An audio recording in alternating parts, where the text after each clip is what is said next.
You're listening to the Hustled Up Podcast. We're Holly and Laura, besties since birth, cleaning business owners, multi-passionate doers, and founders of the Hustle Haven, a modern business education and networking collective built for fellow entrepreneurs who crave growth, support, and real connection. Now, we're your go-to girlies for the real side of entrepreneurship.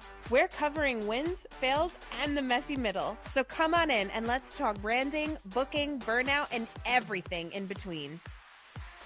If you're in serious need of tips, tea, total transformation, and that let's freaking go energy, you're in the right place. Grab your earbuds, turn up the volume, and let's hustle up.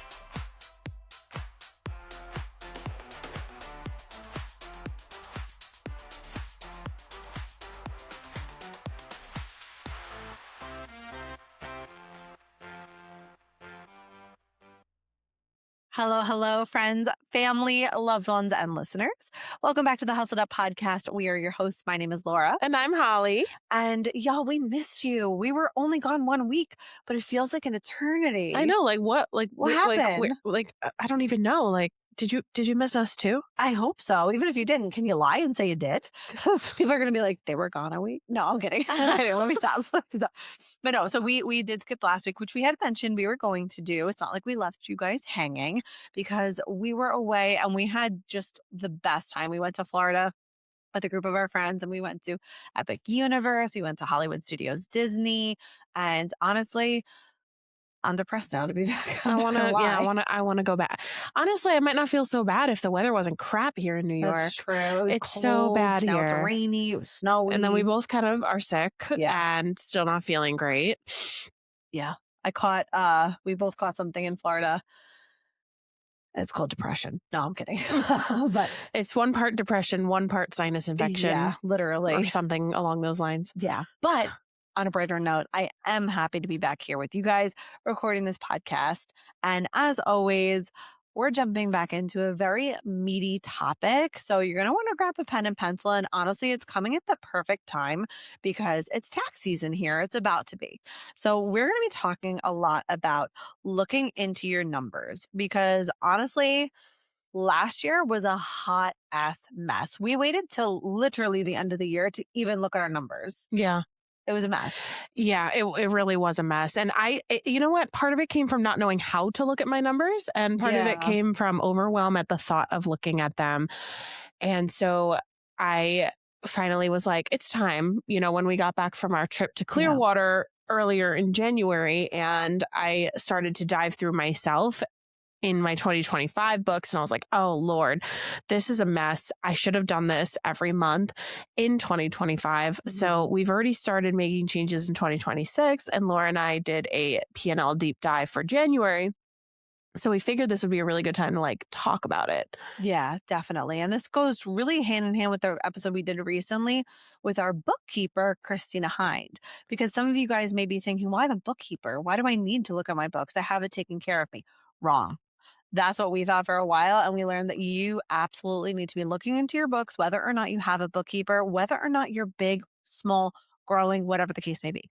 So we're going to dive into that topic in great detail. So stay tuned. If you own a home service business and you are struggling to juggle quotes, invoices, client reminders, communications across every single platform, the works, you need to stop what you're doing and listen to me right now. Jobber has been keeping my business running smooth for years. I swear by it, and I need to tell you all about it. From managing 11 technician schedules to invoicing to automated client reminders and so much more, Jobber makes my life easy. This CRM has allowed me to truly work on building my business while keeping everything organized instead of chasing down paperwork. And here's the best part. As an official Jobber brand partner, I know I am still freaking out over this myself. I have a code that is going to not only get you a 14-day free trial, but 20% off for 6 months. Just head on to go.getjobber.com/Holly. Again, that's go.getjobber.com/Holly to claim your savings. There are multiple plans to choose from that support a multitude of business sizes and budgets. So what are you waiting for? Get your business organized and get ready to scale with ease with Jobber. Again, that's go.getjobber.com/Holly. Do it today. You will not regret it. I promise. Okay, we're back. And as we said, this episode is going to be all about looking into your numbers, going through your P&L statement, which if you don't know what that is, it's your profit and loss statement, which is very important. Every business owner should be like besties with your P&L, which as always, we're coming from a place of learning because this is something that we really strayed away from because for me, I feel like it was ignorance is bliss. Yeah. Like you have this feeling of if I bury my head in the sand and I don't know my numbers, I don't have to worry about my numbers, but it's actually the opposite. It's very freeing, or at least that's how I feel. A little scary and a little sad when you realize all the things you have to change and all the money you've been spending, but that's neither here nor there. There's something very freeing about actually knowing your numbers because then you can actually take action steps to change it. Yeah, exactly. And so because eventually it's going to come back to bite you if you ignore it, right? So you can't like ignore it forever.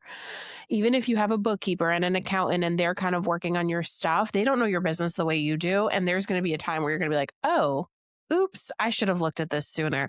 So you need to avoid the overwhelm and the scrambling and the last minute, oh no, I messed this up, and instead take control. And that's why we wanted to talk about the importance, especially of looking at your P&L every single month. Every month, it is a non-negotiable. You are a business owner. You are a CEO. This is honestly your primary job. Like, checking the financial health of your business is more important than your social media posts, than even like making sales. It's more important than everything because there is no point to any of it if your business is not financially healthy. So the only way you are going to get your business financially healthy is if you know what it's doing every single month. And so that's why we wanted to talk about this. There's going to be no surprises if you're on top of it. It becomes empowering. And I feel that way after going through ours. I feel very empowering after going through and, and sending the bookkeeper updates, which we'll go back, we'll talk about that too during this episode. But it makes you feel like, okay, I'm doing some CEO moves right now. And I'm understanding what needs to be fixed, what's good, what looks good, and you kind of know. So I just have to stress that enough. Like that is your primary job. Yeah. It takes all the fear out of it too. Like, I don't know, numbers and even the thought of looking into the numbers is so scary. It is scary. But if you actually know, it actually takes all the guesswork and more importantly, the fear out of it. Because if you don't know your books and you don't know your numbers, how are you going to ever make any kind of decisions? How are you going to know, do I have the money to hire? Do I have the money to invest? Did profit dip? Did profit grow? Like, you're not going to know any of this. You're not going to be able to make the best decision for your business if you're not looking into any of these numbers. Yeah. And we made that mistake for a while, and we've been slowly, fixing pieces of the puzzle. And every time we dive, because this is the other thing I'll say too. You might think that monthly is a lot. You might be sitting here thinking, I don't have to check every single month. But chances are, if you're not checking monthly, something else is breaking or something else is dipping or dropping that you don't even know about. Yeah. Exactly. And then once you do all of that, tax season doesn't feel so much like a jump scare. If anything, it's boring, and boring is good. You want a boring tax season. In fact, I'm a little nervous for this tax season because 2025, I was not as on top of it. But when it comes to 2027 tax time, I'm going to be like, okay, I checked my numbers every month for the year of 2026. I'm Gucci. Like, we're good. So yeah, this is not a tax episode or a tax saving tip episode. This is purely like a P&L, like business finance episode. And we're going to romanticize it. And I feel like we're already doing that by I hope that like we're telling you like this is going to be empowering and you're going to feel amazing when you start doing it. And honestly, it did not take that long. Like it took us 2 days, but only a few hours on the course, like over the, total. And that was like really diving deep into it, which is what you should be doing. You should be diving very, very deep into it. And to be honest, I would, and it's not really a tangent, but I would say, for us, we use QuickBooks, and I highly, highly recommend it. We're not sponsored by them. We should be because we love them.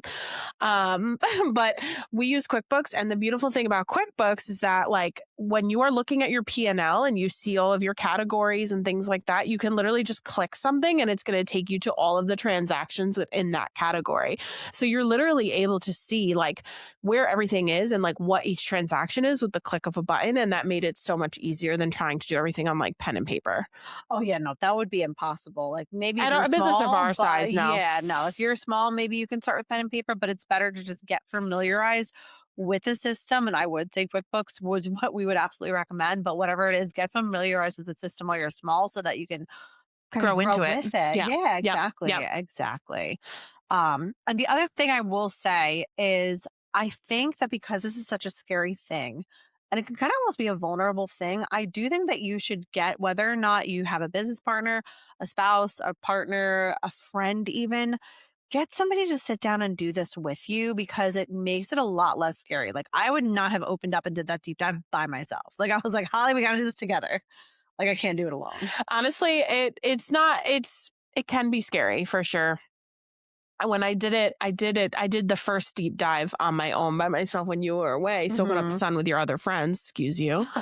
My nice Florida friends. Your Florida friends who, whatever, who actually miss me when I'm gone. Mm-hmm. Well, while you were partying it up, I did the first P&L deep dive and it wasn't as scary as I thought it was. It was just more like, oh, there's a lot of shit that's wrong. And that's scary to me. It is a little scary. Yes. Like, you know? I do sometimes rely on ChatGPT to talk me off the like financial ledge, but it was because a lot of our stuff was not categorized correctly. And so going through a year of that is like, oh my God, there's a lot of changes that have to be made if you're not checking it for a full year, because your bookkeeper is going to see something on your bank statement, for example, like for example, on ours, she put all of the Amazon charges into cleaning supplies, and that's not her fault. That's what, most of our cleaning supplies come from Amazon, and most of our Amazon transactions are cleaning supplies. But there are a few in there that are employee incentives and client gifts and things like that. So now I have to go through all of the Amazon transactions and see which ones are cleaning supplies. And if you're doing that for 12 months, like just like kill me now, honestly. But doing it for the month, we had maybe like 10 or 15 transactions, or probably not even that much, but it was a few transactions. I had to recategorize one of them. And so you need to know what you want in your categories. Like your bookkeeper may make up some for you. And there are some that are kind of like universal across the board. Mm-hmm. Like, for example, utilities and, I don't know, like internet and office supplies. And for us, like this isn't universal, but we have cleaning supplies or like automobile expenses, like, cause a lot of people like write off mileage for, when they drive or whatever it is. Like there's a lot of categories, but some are specific to your business, and you are allowed to create custom categories for your business if that makes sense for you. And your bookkeeper can do that for you in QuickBooks.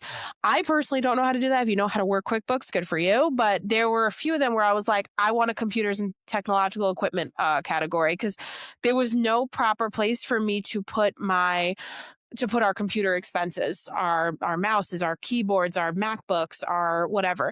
And I just didn't want everything roped into office supplies, because then it just becomes like, you don't want to put too many things into one big umbrella category.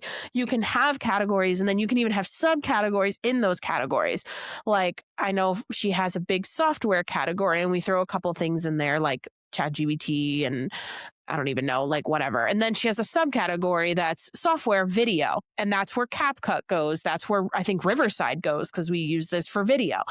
Then she has another one where it's like software. Oh my gosh, I can't remember.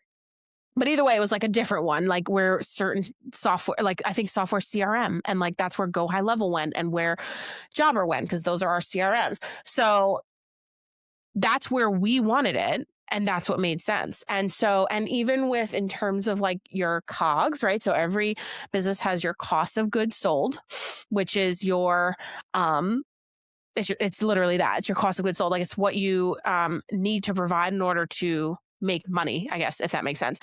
And then you have your overhead, and they also would call that your gross profit, right? So this is like the stuff that like, it's the extra stuff you need to run your business.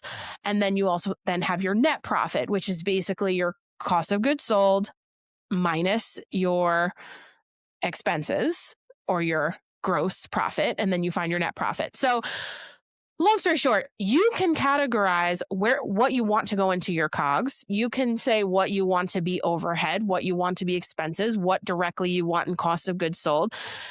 We follow a specific system that was delegated to us, like that I am not at liberty to share, obviously, but we have a specific system. And when we first hired our bookkeeper, she was throwing some other things that did make sense into COGS. And I had to tell her, listen, no, I'm following a very specific system. This cannot go into COGS. This has to go here. This has to go here. And I had to correct her quite a few times, and it was fine. She ran with it. And now she understands the model of our business and where we want certain things categorized. And it took, and even just recently when I did that first P&L deep dive, I had to message her a ton of things and say, this I want here, this I want here, this I want in this category, this I want to be here. I need you to create a new category for this.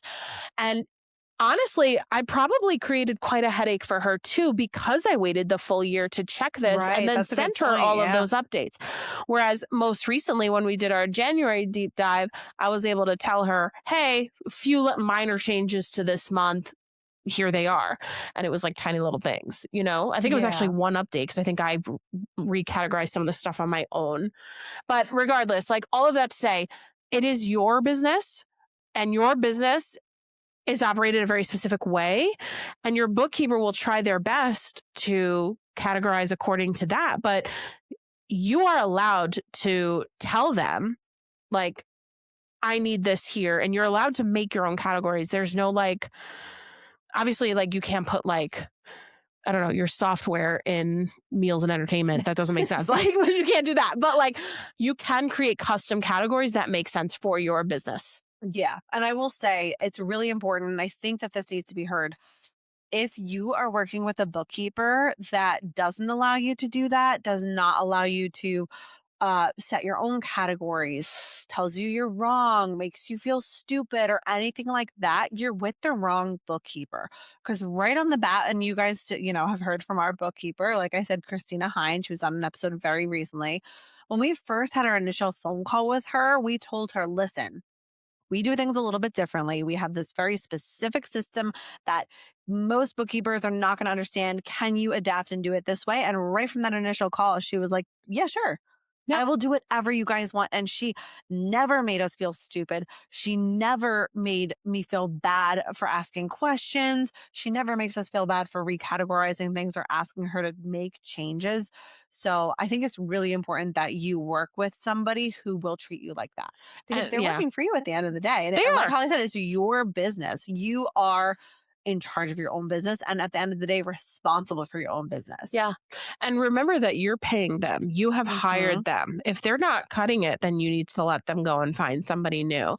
And you also need to I had to request certain things multiple times because we categorize things so specifically in our business. And she did it every time I needed her to. But she's going through hundreds of transactions a week. So it is important that you work together with them. Just because she makes one categorizing mistake or even a few categorizing mistakes, it doesn't mean they're incompetent. It doesn't mean they don't know what they're doing. It means that they're doing the best they can with the information that they have. So it is super duper important that you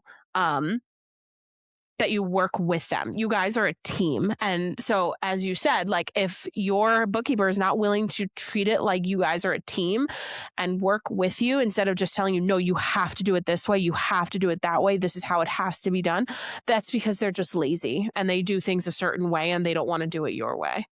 Yeah. And I've heard horror stories. I have a lot of friends that have worked with bookkeepers that they literally gaslight you into feeling stupid so that you don't question what they're doing and question their mistakes. Oh my gosh, I would hate that. I have heard this so many times, and not even just bookkeepers specifically, but vendors. Vendors specifically. Yeah. They will gaslight you because at the end of the day, like Holly said, you are paying them. It's a service. So don't let anybody gaslight you into feeling like you can't come to them with any question. Even, and I'm going a little off tangent here, our marketing guy recently, we had an issue where we didn't think we were getting enough leads and whatnot. And Holly hops on a call with him once a month. And he was like, why didn't you reach out to me about this? I was like, help you. I can do that. I didn't want to bother you. I literally said these words. I didn't want to bother you. And he was like, girl, that's what I'm here for. Like, you're never a bother. Like, you would not be bothering me if you came to me with your concerns. And so all of that to say, like, if you don't have vendors and especially your bookkeeper who are willing to communicate and like take your feedback or take your requests or any of that stuff every time you have one, then they're not worth your money. Honestly, they're really not. And luckily, Christina, especially now that I'm being a little more like, we're being a little more, what's the word? Like, big girl. We're doing, yeah, we got our big girl. Big girls. We got our big girl panties on. Like, you know, like, I think she's probably appreciating it. I hope she is. Maybe she'll give her 2 cents on maybe the caption, the like posts or whatever, comments or something. I think she appreciates that I'm being more involved now. Because I'm sure it's frustrating to probably work with like a business owner who like just doesn't give a shit and like is like, then all of a sudden they're coming at you with all these issues at one time or something. So all of that to say, if you need a bookkeeper, call Christina. She's wonderful. She really has worked with us a ton to get our books to where we need them to go. And she really does do the best with what she has and with what information she has. So I'm hoping that by us being more involved, we can make her job a little bit easier as well. Yeah, absolutely. And just some quick things you can do in terms of just like quick little hacks. Obviously, we said, check month to month instead of yearly. But a really cool feature that QuickBooks, again, shout out to QuickBooks, has that I didn't know about, but it's been so helpful. Because for me, I feel like when I look at a P&L and it's just a bunch of numbers, it just looks like numbers to me. I'm like, okay, it looks like a lot. Yeah, like a lot. Like, okay, 14,000 here, 2,000 here, 1,000. What does it mean? Is that good? Is that where it should be? So you need to have specific targets for what percentage of your income should be allotted in each category. And that's going to vary business to business. It's going to vary business model to business model. Like Holly said, 2 cleaning companies could have very different bookkeeping, very different P&Ls. Yeah. And different targets. It really depends on what you're investing in. What things are you investing in? And how does your business flow work?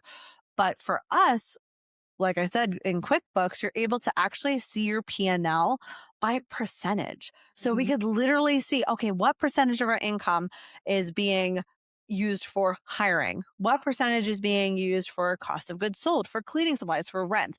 And that makes sense to me. I'm like, okay, these just don't look like numbers. This actually, I feel tangible. I feel like, okay, this makes sense. Yeah. So it's a really good little hack too. Yeah. I love that. It's and in QuickBooks, if you want to know, it's your P&L as a percentage of your total revenue, I believe it's called. It's one of the reports in the standard report section. And so I love looking at that report. It really does make it a lot easier. It makes it less overwhelming because I'm like, oh, like $1,500 with the $60,000 we made this month. Okay. Like, what is that? Like, what does that mean? You know what I mean? The percentage just makes it so much easier, in my opinion. Yeah. 100%. And I imagine it would be the case for any business, not just cleaning businesses or even ones that follow our model. Yeah, exactly. And one more little hack. I don't think we have this written here, but it just came to mind. Our good friend Jen, who was also on the podcast, told us this hack. Make sure that things are being categorized correctly in terms of vendor names, because sometimes there's specific vendors where they'll go by different names. So one charge for something will be under this name, and then another monthly charge that you're paying for will be under this name. So it appears like it's different vendors, but it's all the same vendor charging you different things from different names or different addresses. Yeah. I know it sounds a little confusing. I don't know why they do that. I guess it's just different systems charging the cards, I guess. But probably. Yeah, it is. So then you're able to also assess how many of your dollars are going towards one vendor. Yeah, exactly. Yeah. You might be like, oh my God, I'm spending that much on this. I'm spending that much on that, Yeah. So. And if it's not categorized correctly, you would never know. Yeah, that's a really good tip. That's a really good tip. And then, a few other tips for sure are, you can have, now we don't fully do this, but I do like that we do this with the barter transactions. So we're in a barter group. We should definitely do an episode on that. Yeah. Because Debbie Sardo and Barternomics, she's the reason we're even doing barter. And like, we've been so successful with barter. It's crazy. But anyway, so with, with our income, you can separate your streams of income. And if you're like a business that has multiple different services or multiple different streams of income, you would want to do this. So like eventually, like let's say Chores and More absolutely blows up on TikTok and starts making money from social media.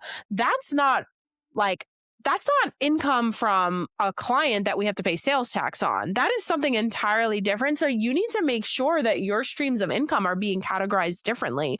Now, some people, especially in the cleaning industry, they'll get really nitty gritty with this, where they'll do like deep cleaning income or like initial cleaning income versus recurring cleaning income. But for us, as of right now, we are only doing, which I think we'll actually see it slightly differently now that we're getting income from Jobber as well. Go to Jobber Summit, register. We'll make sure we put a link. Okay, anyway.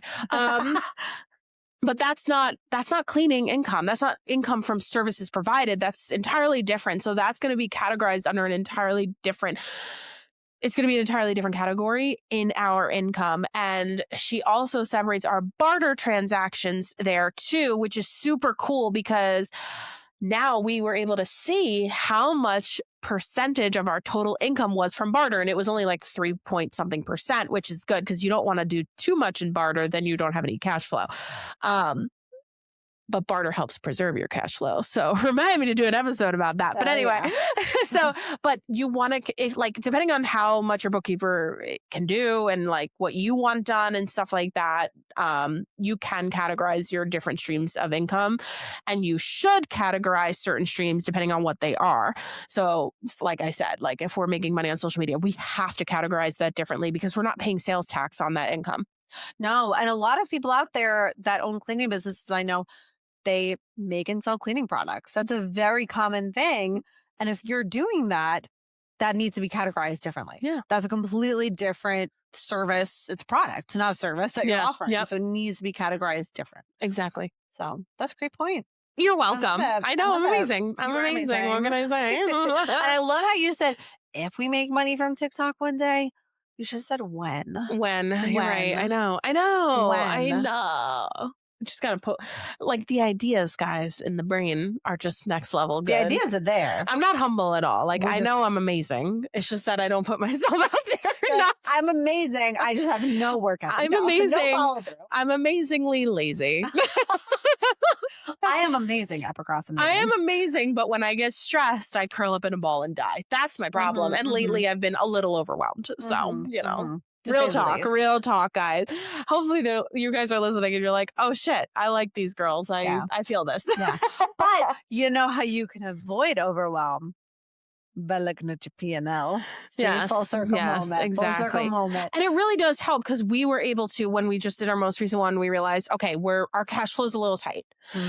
Where can we cut? What is not working? You would be surprised how many subscriptions you may have that you're like, what the freak? Like, why am I paying for this? Yeah. We had Netflix. Ask me if we got a TV in this office. Ask me. The answer is no. Yeah. You know the answer. We had Netflix. We have no TV here. Yeah. We were paying for Netflix for way too long. We were paying for Audible, and it's like, and you know, we categorize that under business development or business owner development, I think, or something cool like that. But regardless, we haven't listened to a book. I haven't listened to a book all of 2026. No. Oh no, me neither. We have like 8 credits in there, That's like insane. alone. I'm like, what am I doing? Disgusting. What am I doing? Disgusting. So we put that on pause. We got rid of Netflix. We got rid of a couple of like softwares. We, we did suspend our hiring software for now because it wasn't really yielding the results we wanted. Plus, we didn't really need it right now. That could change at the drop of a hat, though. Yeah, so I don't know if I fully regret that. That might have. I mean, no, sorry. I don't know if I fully recommend that. Yeah, I was gonna say that's not something that I would fully recommend. It's more so just we're in a very interesting situation. We're in a very interesting situation. We are very overhired, and again, you can never be overhired because it can change in the moment. You could lose like 10 people at once. But you make an interesting point in bringing this up that it's okay to temporarily cut things out of the budget too, because I'm always afraid to cut things, but you can literally always go back to something. Like nothing's permanent. No, like if you need to drop something for a little bit. And for me, I get this weird like loyalty where I'm like, I hate dropping things. Like even when I had to call and be like, I'm no longer going to use a service, I hate it. But Nothing's permanent. Nothing's Once your permanent. cash flow is fixed or you get your percentages under control and then you have a little more wiggle room, nothing's to stop you from going back and using a service or getting a product again. So live below your means or below what you can withstand while you're trying to get your cash flow situated and then go back. Yeah. Simple as that. And sometimes you don't know if your cash flow is bad until it's bad. Yeah. It can sneak up on you and bite you in the ass. And then you get stuck not going to clean con. Exactly. So by like looking at those P&Ls every month, it's like, it felt scary. Yeah. It feels scary at first, like to be like, okay, we're like, especially if you're doing it because you're in trouble, right? Mm-hmm. That's when it becomes like really, really scary. Yeah. And almost a little embarrassing too. Embarrassing, like, yeah. Talking about money is kind of scary and a little embarrassing. Yeah. Like to say, like we're literally telling you guys, like we're having cash flow issues. That's not something to brag about, but it's the truth. And it happens at any level in business. It can happen at any level. Yeah. So once you start like understanding your numbers, that clarity can start bringing confidence to make the right decisions to get your business financially in a place where it should be. So all of this to say, avoiding your numbers doesn't protect you. It weakens you. Yeah. Like to your core. Yeah. You won't be able to make decisions. I almost regret not looking at them all of last year, you know? I definitely regret it. Yeah. I definitely, because I really feel good about it now. No, same. But you know what? You don't know what you don't know. And now we can speak to you from the other side of it that we looked at our numbers and it feels so damn good. Yeah. Like whether it's good or bad news, it feels good. Because like, think about it this way. Like if you're having financial issues, most of the time, you do know you're having them, or like you won't know until you do know, but eventually you find out, right? Yeah. But doesn't it feel better to be like, okay, I know where the financial issues are stemming from. I know where I'm spending too much money. Let's just fix that. Let's see where we can cut. Let's see what changes we can make. And then all of a sudden you're like, oh, I have a game plan. I have a game plan to fix this. I don't have to just sit here and panic or wait until I have to pay a bill and I can't afford it. Yeah. Yeah. Because it will bite you on the ass whether you know about it or not. So better to get ahead of it. I agree 100%. Yeah, absolutely. 100%. So we have homework, as we often do. We're so annoying. We're so annoying. I know. I'm like, do y'all do the homework? They never do the homework. Nobody ever does the homework. Do the homework, guys. Did you make it this far? Or when we started getting mathy, were you like, I'm dipping out. I'm going to watch Bridgerton. I feel like we did good. Okay, great. I feel like we made this really fun. Yes. Was this fun and relatable? I liked it. Okay, good. We have cute mood lighting. So, okay. So here's what I want you to do. I want you to open up your P&L, whether you're using QuickBooks, another software, it's in your notebook, whatever that looks like to you, open it up. Look at last month. So look at January 2026. I want you to highlight 3 things you don't understand. And if you have a bookkeeper, email a bookkeeper. If you don't, I want you to go look for a bookkeeper or even a friend who's good at math. Holly did that. We have a good friend, Alyssa. She's a math teacher. And Holly one day was like, can you look at my books? Like, you will be surprised at how many people are willing to help you out. Absolutely. Lean on your support system. She came over and we took a whole day to just go through it. And she found some errors, actually. She was like, oh, like, can you have to email her this. You have to email her that. And it was kind of cool, actually. Yeah. Absolutely. Or if you have some questions, I mean, we're sure as shit not bookkeepers. If you don't have a support system, DM us. Honestly, maybe we can help you. QuickBooks lately got me feeling like a professional. I'm dead. Those reports are so easy to understand. Yeah. Because our bookkeeper sends us, and I love them, but she sends us these big, beautiful PDFs with all the balance sheet and the P&L and all the transaction history and everything. But there's nothing like being able to just look at the percentages, click the freaking number, and then it takes you to all the transactions. You can make sure everything looks right in there. Like, you know what I mean? No, I do know what you mean. It's Definitely. like, it's just wonderful. It's absolutely wonderful. I love QuickBooks. Yeah. So if you do have any questions. They pissed me off last year, but we're not going to talk about that. We're not going to talk about that. They were not our friends last year. Not our friends, but I feel weird saying I love them again, but I do. It's okay. People make mistakes. Softwares make mistakes. But if you have no support system, we are here. You know, your besties got you. And if we can help you, if we're able to, we will always be here to help you. Yeah. So make sure you slide into our DMs, send us an email, send me a love letter, send me some mail. Send me a carrier pigeon. Yeah, send me a carrier pigeon and like make sure the pigeon is friendly so I can keep it as a pet as well. All of our links are down below. Send me a carrier I forgot pigeon. to say that. Send me a pet carrier pigeon. Yeah. I'm done. Yeah. It doesn't even have to have a letter, actually. Just send the pigeon. Just the pigeon. DM your question. Send a pigeon. Yeah. Name it. Yeah. Yeah. Okay, sorry. All right, y'all. Well, I hope that this was helpful and not scary. I hope it was fun. I had fun. I had fun. I had so much fun. So fun. So fun. And as always, everybody, we want you to have a kick-ass week, and your besties will be back next week for more fun.